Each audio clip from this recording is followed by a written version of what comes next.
Je ne vous ferai pas l'affront de vous expliquer qui est Dark Vador, car une trilogie entière parle de son histoire. En revanche, je peux vous raconter une histoire que vous ne connaissez peut-être pas sur le bras droit de l'Empereur. Bienvenue dans Star Wars Story. Je ne suis pas le Jedi que j'espérais. C'est lui l'envoyé. Forme-le. Anakin, je fais plus. Anakin, non!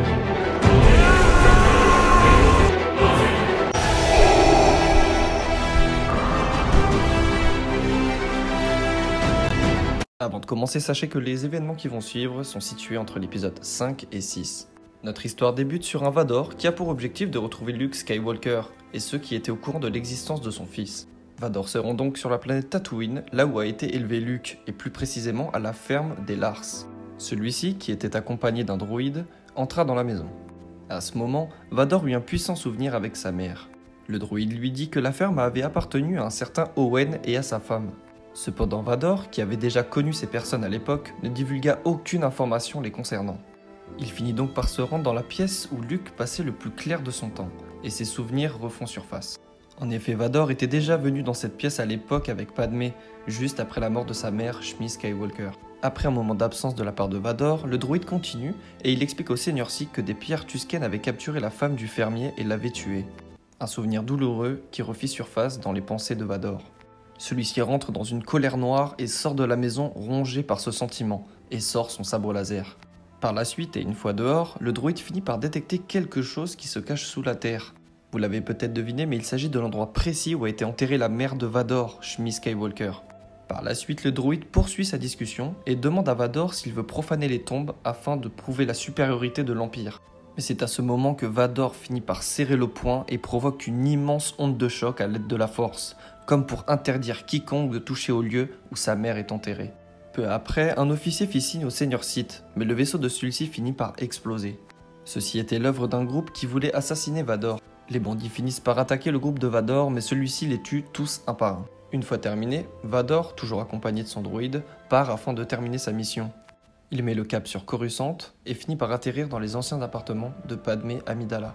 Le droïde s'interroge et demande pourquoi sont-ils ici, et le Sith lui répond que Padmé était la mère de Luke. Vador finit par demander au droïde des informations concernant Luke, à savoir qui aurait pu enlever le garçon à sa mère. Cependant, le droïde ne trouva rien dans les archives de sa mémoire. Mais le droïde finit par trouver un émetteur les conduisant sur la planète Ventaxa. Une fois sur place, une confrontation était déjà en place entre des soldats et des sortes de créatures tentaculaires. Vador ne perd pas une seconde et tue les créatures, mais c'est à ce moment qu'il sent quelque chose derrière lui. Vador se retourne et fit face à une jeune femme ayant le visage de Padmé Amidala. La jeune femme mit en joue Vador et finit par lui tirer dessus, mais celui-ci bloqua le tir de blaster et la désarma en lui demandant qui elle était. Le Seigneur Sith s'avança vers elle et la jeune femme lui répondit être Padmé Amidala. Suite à cette réponse, Vador ne perd pas de temps et finit par l'étrangler à l'aide de la Force. Mais en parallèle, il eut un autre souvenir, se voyant étrangler Padmé sur la planète Mustafar. Suite à ce flashback, Vador perd le contrôle et lâche immédiatement la jeune femme. Celle-ci finit par s'enfuir, s'éloignant de Vador, complètement troublé. Vador fut attaqué par les créatures tentaculaires, cependant il finit par les massacrer, et s'empresse de rejoindre la jeune femme qui venait de prendre la fuite. Après l'avoir attrapée, Vador lui repose la question à savoir qui elle était réellement. Il poursuivit en lui disant qu'elle n'avait pas à le craindre, ce à quoi elle répondit qu'en effet, elle n'avait pas peur. Après cette réponse, tout devient plus clair dans l'esprit du Seigneur Sith. Il lui répondit que Padmé était morte, cependant la femme avait presque son visage, sa voix et sa manière d'être. Il démasqua la femme, lui affirmant qu'elle était en réalité Sabé, la doublure de Padmé Amidala, qui servait à la protéger en faisant office de leurre pour quiconque voulait s'en prendre à l'ancienne reine de Naboo. Par la suite, Vador affirma que Sabé s'était rendue dans les anciens appartements de Padmé et lui demanda ce qu'elle avait appris vis-à-vis de celle-ci. Ce à quoi Sabé lui déclara qu'elle pensait que Padmé avait été assassinée par l'empereur Palpatine.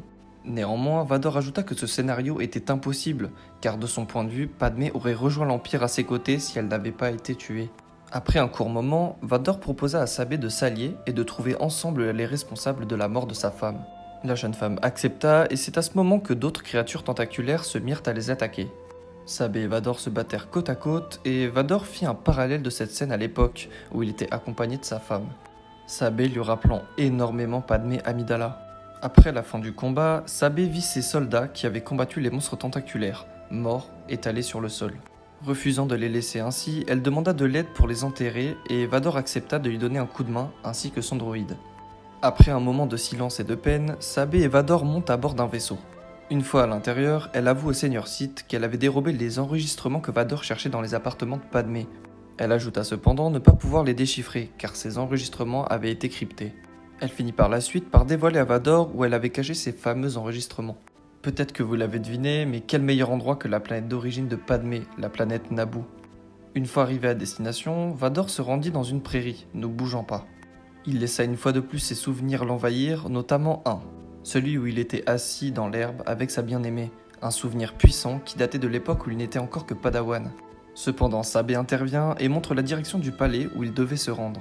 En effet, c'est bien le palais où Anakin et Padmé se sont mariés, mais Sabé n'étant pas au courant de l'identité réelle de Vador, celui-ci ne divulgua rien sur ces événements. Après un petit moment, ils arrivèrent dans une salle, et le droïde demanda à la jeune femme où se trouvaient les fameux enregistrements. Mais c'est à ce moment-là que Vador alluma son sabre laser. Deux individus se précipitèrent vers Vador et lui tirèrent dessus. Mais le Sith finit par vaincre ces deux assaillants. Et au moment où Vador allait les exécuter, Sabé intervient lui demandant de leur laisser la vie sauve. Vador hésite mais finit par les relâcher. Mais qui pouvaient bien être ces deux hommes ? Vador se rend compte qu'il s'agit en réalité du capitaine Tounra et du capitaine Grégar Tifo. Travaillant tous deux avec Sabé, ils étaient étonnés de l'avoir en compagnie de Vador. Voilà donc la raison de leur attaque. Cependant, le Seigneur Sith, non content de s'être fait attaquer, sort son sabre laser afin d'en finir avec eux. Mais une fois de plus, Sabé intervient, lui expliquant qu'elle a donné les enregistrements cryptés aux deux capitaines. Et après un moment de silence et de réflexion, Vador range son sabre et accepte de les suivre. Sur le trajet, le droïde qui accompagnait Vador aborde le sujet des tentatives d'assassinat de Padmé à l'époque. Typho lui répondit qu'ils avaient réussi à en déjouer deux, une où la servante de Padmé du nom de Cordée servait de leurre et finit par mourir, et l'autre où le jeune padawan Anakin Skywalker sauva Padmé, alors qu'un chasseur de primes avait tenté de l'assassiner via des créatures venimeuses dans son sommeil. Il ajouta que c'était grâce à ces deux héros, désormais disparus, que Padmé fut sauvée. Typho termina sur le fait qu'Anakin était mort en protégeant Padmé. En effet, peu de personnes savaient qui se cachait réellement sous l'armure de Vador. Par la suite, Vador demanda au capitaine où il avait vu Padmé pour la dernière fois. Celui-ci lui répondit l'avoir vue sur Coruscant après l'attaque du temple Jedi par les clones, ajoutant qu'elle était partie seule sur la planète Mustafar pour une affaire personnelle. Par la suite, ils arrivèrent devant un sous-marin Gungan et montèrent dedans. Une fois à l'intérieur, le capitaine Tounra expliqua que Padmé l'avait envoyé sur Tatooine pour retrouver la mère d'Anakin après son entrée au Sénat. Cependant, Shmi Skywalker étant une esclave, elle n'était déjà plus là. Sans doute avait-elle déjà été libérée par Lars à ce moment-là. Cependant, la conversation coupa court car un monstre marin finit par attaquer le sous-marin et le brisa en deux. Le monstre nagea en direction des deux capitaines et de Sabé afin de les avaler. Mais c'est à ce moment que Vador sortit de la bouche du monstre et lui coupa la mâchoire en deux avec son sabre laser. Le Seigneur Sith dirigea à l'aide de la force le groupe au lieu indiqué avant qu'il se noie. Une fois à l'abri, Vador tombe sur une fresque représentant la victoire des Gungan et le peuple de Naboo face aux séparatistes à l'époque. C'est à ce moment que Sabé intervient en lui expliquant qu'Anakin avait disparu après la mort de Padmé. Mais elle n'eut pas le temps de terminer que Vador alluma son sabre laser et détruit la fresque en disant que tout ceci l'agace, ajoutant qu'il voulait absolument savoir où étaient ces fameux enregistrements. Le capitaine Tounra finit par donner les enregistrements au droïde qui finit par les décoder. C'est à ce moment que Padmé finit par apparaître sous le regard du Seigneur Sith. Mais après un bref moment, Vador se rend compte qu'il ne s'agit une fois de plus non pas de sa bien-aimée, mais de Sabé. Celle-ci parlant de la mort de Padmé avec certains individus et affirmant qu'ils allaient se venger de son meurtrier. C'est ainsi que Vador et son droïde comprennent qu'ils ont été piégés. Le capitaine Tifo expliqua qu'après le départ de Padmé pour Mustafar, ils savaient qu'elle devait rejoindre Anakin. Et qu'ils avaient appris par la suite que Mustafar était le lieu où était construite la base du Seigneur Dark Vador, ajoutant que c'était bien le Seigneur Sith qui avait tué Padmé et Anakin. Vador alluma son sabre en leur affirmant qu'en effet c'était bien lui. C'est à ce moment que Tounra activa un détonateur faisant trembler tout le bâtiment, libérant une immense créature marine pour engloutir le bâtiment. Toute cette manœuvre afin d'éliminer Vador en sacrifiant leur vie pour venger le meurtre de Padmé et de son amour Anakin Skywalker. La gigantesque bec traversa le champ de force afin de s'en prendre au Seigneur Sith. Cependant, Vador finit par esquiver son attaque pendant que Sabé et les deux capitaines tentèrent de s'enfuir. C'est à ce moment que la bête ressort du champ de force et que les deux capitaines sortirent leur blaster afin d'en finir avec Vador, profitant du fait que celui-ci soit focalisé sur le monstre. Les deux capitaines tirent sur Vador, cependant celui-ci arrive à riposter et bloque les tirs de blaster sans souci. De son côté, Sabé, qui avait compris que ce type d'arme n'avait aucun effet sur le Seigneur Sith, décide de tirer sur la surface fragile où se tenaient Vador et son droïde. Le sol s'écroula et tous deux finissent par tomber, traversant le champ de force pour finir dans la gueule du monstre marin, qui attendait le bon moment pour attaquer. Sabé et les deux capitaines envoyèrent une sorte d'émetteur. Celui-ci avait pour effet d'attirer le monstre bien plus loin afin qu'il ne soit pas une menace pour ses hommes. Le plan fut un succès puisque le monstre marin finit par suivre l'émetteur jusqu'à la surface de l'eau. C'est à ce moment que l'unité de Troopers de Vador fit son apparition dans leur navette afin de retrouver le Seigneur Sith. Néanmoins, la bête aquatique finit par les repérer et s'attaque à eux, faisant cracher la navette. Celle-ci s'écrasa sur le sol et les troopers sortirent du véhicule et se mettent à tirer sur le monstre, sans grand succès. C'est à ce moment que Vador alluma son sabre laser, détruisant les écailles épaisses de la bête et planta son sabre dans le cerveau de celle-ci. Le monstre finit donc par s'effondrer sur le sol. Vador avait en réalité réussi à éviter la gueule du monstre lorsqu'ils étaient tombés à travers le champ de force. Suite à cet exploit, Vador et son groupe se rendent sur Tid, capitale de Naboo. Ils se posèrent dans la forêt non loin du palais royal. Une fois sur place, Vador prépare ses hommes à combattre dans l'éventualité qu'il y aurait de la résistance dans les lieux où ils voulaient se rendre. Mais c'est à ce moment-là qu'un champ de force se mit à les englober, les empêchant d'avancer. Vador, qui semblait calme malgré la situation, ordonna alors aux assaillants de sortir de leur cachette. C'est ainsi que le capitaine nommé Rick Ollier fit son apparition accompagné d'une petite armée. Le capitaine en question expliqua à Vador qu'il devait mourir pour le meurtre de Padmé Amidala et celui du général Anakin Skywalker. À son tour, Vador demanda au capitaine s'il connaissait réellement ces deux personnes. Ce à quoi le capitaine Rick Ollier répondit qu'il avait combattu à leur côté contre la Fédération du Commerce à l'époque. Et après un bref silence, Vador lui posa une autre question, à savoir s'il avait vu Padmé mourir. Ce à quoi Ollier lui répondit que non, il ne l'avait pas vu mourir, il était seulement là pour l'enterrement. C'est ainsi que Vador comprit que Ollier ne savait absolument rien de la mort de sa femme, et donc par conséquent qu'il ne lui serait pas utile. La suite vous la devinez puisque Vador, avec l'aide de la Force, ôta le champ de force autour de lui et de ses troopers, se préparant donc à la confrontation.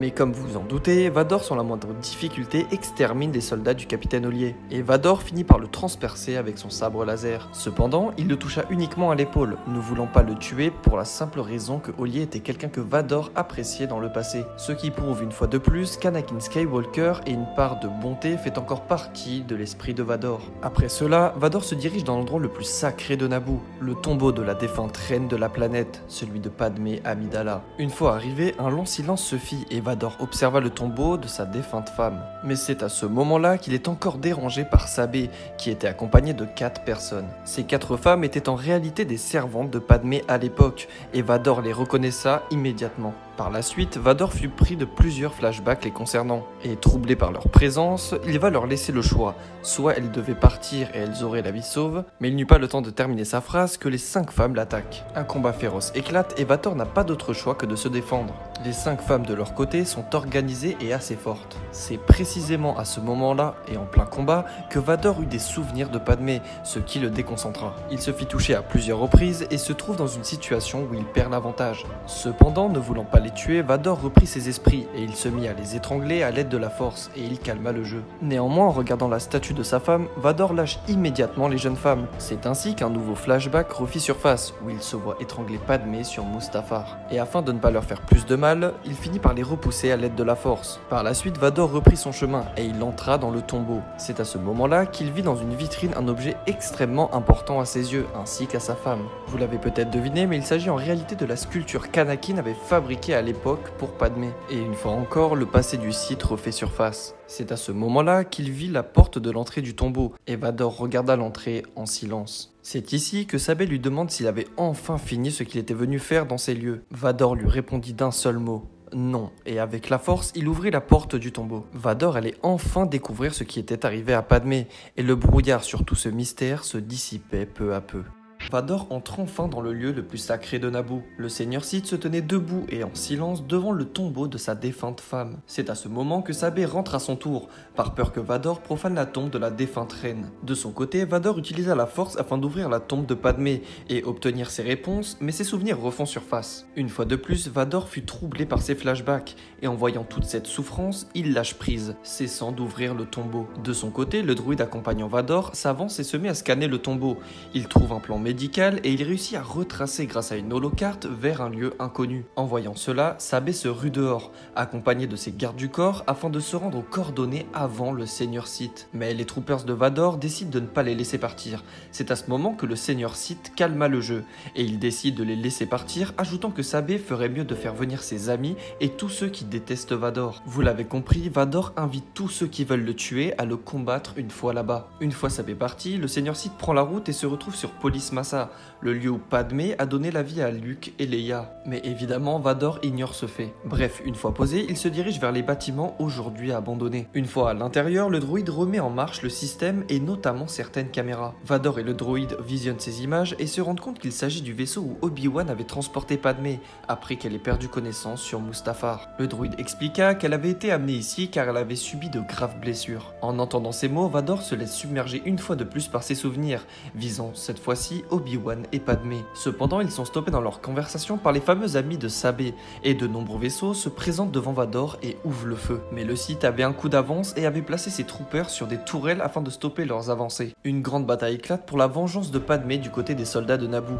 Mais alors qu'il se bat, Vador est littéralement submergé par des flashbacks, voyant étrangler Padmé sur Mustafar et couper les membres par son ancien maître. Sa haine et sa colère prennent le dessus et le Sith terrasse ses ennemis sans aucune pitié. Après le combat, Vador et son droïde se rendent à la maternité et une fois sur place, le Sith ressentit quelque chose. C'est à ce moment que le droïde vit dans la pièce un autre droïde et il prit les informations de sa mémoire. Vador et le droïde arrivent à voir les derniers enregistrements et c'est là que Padmé apparaît devant eux. Elle est allongée et prononce le nom d'Obi-Wan. Suite à cela, le droïde explique qu'Obi-Wan devait être une personne importante aux yeux de Padmé pour que celle-ci prononce son nom dans un moment pareil. Mais en entendant ces paroles, Vador explose de rage et coupe le droïde en deux à l'aide de son sabre laser. C'est alors que le Sith entend l'enregistrement continuer en fond, et en particulier une phrase que dit Padmé. Il y a encore du bon en lui. Et en entendant ces mots, Vador reste figé et se calma peu à peu. Après cela, le Seigneur Sith se rend sur Coruscant auprès de Palpatine. L'empereur demanda à son apprenti s'il avait terminé ce qu'il était parti faire. Évidemment, l'empereur était au courant des projets de Vador. Il poursuivit en disant que son apprenti s'était perdu dans ses sentiments liés à la peur, ce qui bien évidemment est inacceptable du point de vue de Palpatine. Il termina en disant qu'il fallait tout revoir du début concernant la peur,